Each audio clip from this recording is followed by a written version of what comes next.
Hello guys, good morning. Ngayong araw magluluto tayo ng tinola na native na manok. Dahil napakaulan dito ngayon sa amin. Yan, mag-start na tayo manguha ng papaya. Ganyan lang guys, kababa yung puno ng papaya, may bunga na. Dito na lang tayo kukuha kasi yung nandun sa kabila ay medyo mataas. Yun. Ito abot ko. So, mangunguha na tayo. Kukunin na natin tong dalawang bunga na to. Ito yung lalahok natin sa tinola.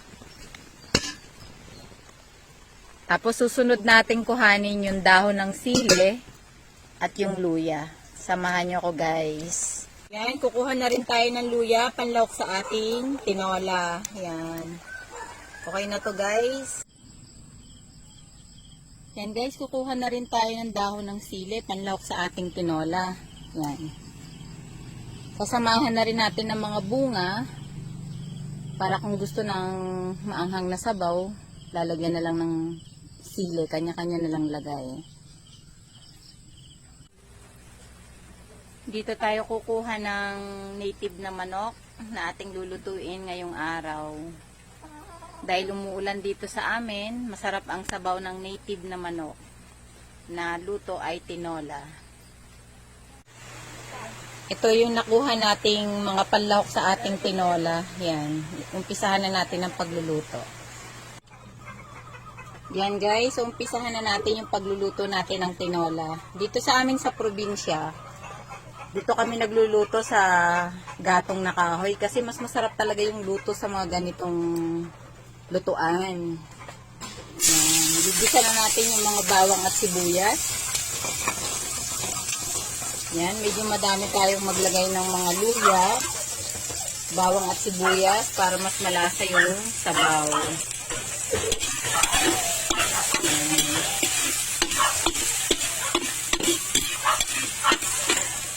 Guys, kapag medyo brown na yung ating bawang sibuyas at luya, lalagay na natin yung manok, ating munang igigisa.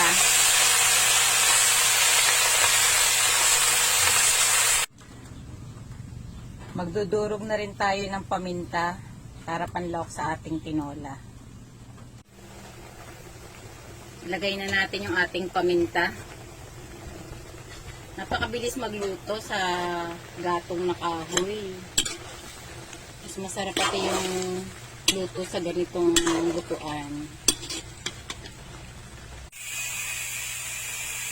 Yan, kumukulo na yung ating tinola at medyo malambot na.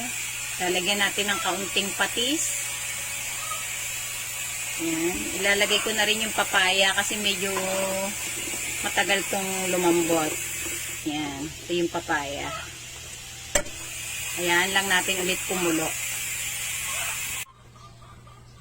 Yan guys, malambot na ang ating manok at ang ating papaya. Ganyan kabilis lang magluto sa ganitong lutuan.